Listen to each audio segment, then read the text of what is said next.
Chapter 4. Luke found out what Mother meant a few days later when he came down for breakfast. As usual, he opened the door from the back stairs to the kitchen only a crack. He could remember barely a handful of times in his entire life when someone had dropped by before breakfast, and each time Mother had managed to send Matthew or Mark up to warn Luke to stay out of sight. But he always checked. Today, he could see Dad and Matthew and Mark at the table, and knew from the sound of frying bacon that Mother must be at the stove. "Are the shades closed?" he called softly. Mother opened the door to the stairs. Luke started to step into the kitchen, but she put out her arm to keep him back. She handed him a plate full of scrambled eggs and bacon. "Luke, honey, can you eat sitting on the bottom step there?" "What?" Luke asked. Mother looked beseechingly over her shoulder. "Dad thinks... it's not safe anymore to have you in the kitchen. You can still eat with us and talk to us and all, but you'll be over here." She waved her hand toward the stairs behind Luke. "But with the shades pulled," Luke started. "One of those workers asked me yesterday, 'Hey, farmer, you got air conditioning in that house of yours?' Dad said from the table. He didn't turn around. He didn't seem to want to look at Luke. "We keep the shades pulled. Hot day like today, people get suspicious. This way is safer. I'm sorry."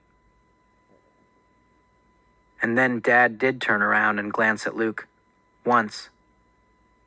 Luke tried to keep from looking upset. "So what'd you tell him?" Matthew asked, as if the worker's question was only a matter of curiosity. "Told him of course we don't have air conditioning. Farming don't make nobody a millionaire." Dad took a long sip of coffee. "Okay, Luke?" Mother asked. "Yes," he mumbled. He took the plate of eggs and bacon, but it didn't look good to him now.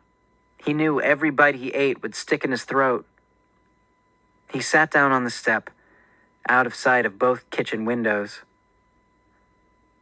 "We'll leave the door open," Mother said. She hovered over him, as if unwilling to return to the stove. "This isn't too much different, is it?" "Mother," Dad said warningly. Through the open windows, Luke could hear the rumble of several trucks and cars. The workers had arrived for the day. He knew from watching through the vent the past few days that the caravan of vehicles came up the road like a parade. The cars would peel off to the side and unload the nicer-dressed men.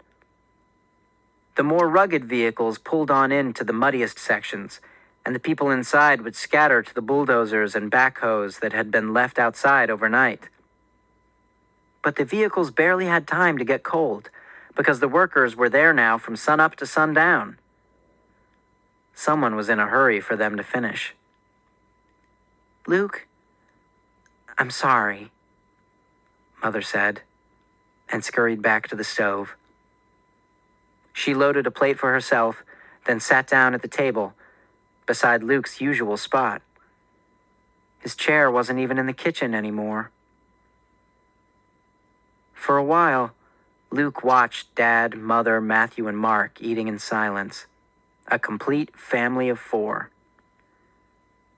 Once, he cleared his throat, ready to protest again. "You can't do this. It's not fair." Then he choked back the words, unspoken.